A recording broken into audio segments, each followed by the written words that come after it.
भगवान शिव ने क्रोधित होकर दिया था मां पार्वती को कठोर श्राप। अनुसार भगवान शिव और माता पार्वती में अगाध प्रेम है, इसलिए इनकी जोड़ी को सबसे आदेश जोड़ी और प्रेम का प्रतीक माना जाता है। लेकिन एक बार भगवान शिव मां पार्वती से इतने ज्यादा क्रोधित हो गए थे कि उनको श्राप तक दे डाला था के बारे में विस्तार से जानते हैं। जब भगवान शिव ने क्रोधित होकर दिया था मां पार्वती को कठोर श्राप, जानिए पौराणिक कथा। जब भगवान शिव ने क्रोधित होकर दिया था मां पार्वती को कठोर श्राप। भगवान शिव और माता पार्वती सबसे ज्यादा पूजे जाने वाले देवी देवताओं में से आते हैं। माना जाता है माता पार्वती ने अनेकों कष्ट सहते हुए जन्मों तक कठोर तपस्या करके भगवान शिव को पति के रूप में पाया था।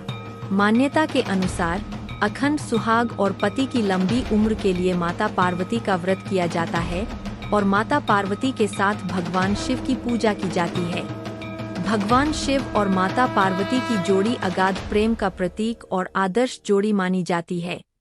लेकिन एक बार भगवान शिव माता पार्वती से इतने ज्यादा नाराज हो गए थे कि उन्होंने माता पार्वती को श्राप तक दे दिया था। आइए जानते हैं।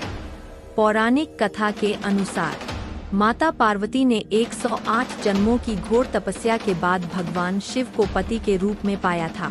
मां पार्वती का भगवान शिव के प्रति अगाध प्रेम था।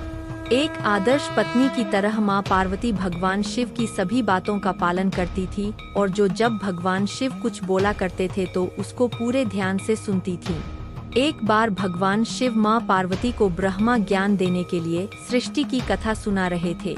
कथा सुनते सुनते मां पार्वती किन्हीं दूसरे विचारों में खो गई। जैसे ही भगवान शिव को इस बात का एहसास हुआ कि मां पार्वती उनकी बातों पर ध्यान नहीं दे रही है, तब उन्होंने मां पार्वती से पूछा कि क्या आप मेरे द्वारा सुनाई जा रही कथा को सुन रही है। लेकिन मां पार्वती कहीं और खोई हुई थी, इसलिए उन्होंने भगवान शिव के सवाल का कोई उत्तर नहीं दिया। ये भी पढ़े। बुध प्रदोष व्रत आज करें, ये उपाय बरसेगी भगवान भोलेनाथ की कृपा। बुध प्रदोष व्रत आज करें, ये उपाय बरसेगी भगवान भोलेनाथ की कृपा। कैलाश मानसरोवर का हिंदू धर्म में क्या है महत्व, जाने धार्मिक मान्यता। कैलाश मानसरोवर का हिंदू धर्म में क्या है महत्व, जाने धार्मिक मान्यता।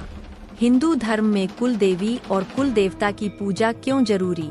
कुछ समय बाद जब मां पार्वती का अपने विचारों से ध्यान भंग हुआ और वे अपनी दुनिया में वापस लौटीं, तब भगवान शिव ने क्रोधित होते हुए मां पार्वती से कहा कि आपने ब्रह्मा ज्ञान का अनादर किया है। जब किसी से शिक्षा या ज्ञान लिया जाता है तब ध्यान भंग नहीं होना चाहिए और अगर ऐसा होता है तो ये दंडनीय है। इसके बाद भगवान शिव ने दंड स्वरूप मां पार्वती को श्राप दिया कि अब आपका जन्म किसी मछुआरे परिवार में होगा। मां पार्वती को अपनी गलती का एहसास हुआ पर तब तक काफी देर हो चुकी थी और भगवान शिव उनको श्राप दे चुके थे। अब दुख में डूबी हुई मां पार्वती मछुआरों के एक गांव में पहुंची। इस गांव के मुखिया की कोई संतान नहीं थी। एक दिन वो मछली पकड़ने के लिए तालाब जा रहा था, तब उसको रास्ते में एक पेड़ के नीचे एक कन्या बैठी हुई मिली, जो कि वास्तव में कन्या के रूप में मां पार्वती थी। वह नन्ही कन्या पूरी तरह से वहां अकेली थी, उसके साथ कोई भी नहीं था। तब मछुआरे ने इस घटना को प्रभु की कृपा समझा और उस नन्ही कन्या को अपने साथ अपने घर ले आया।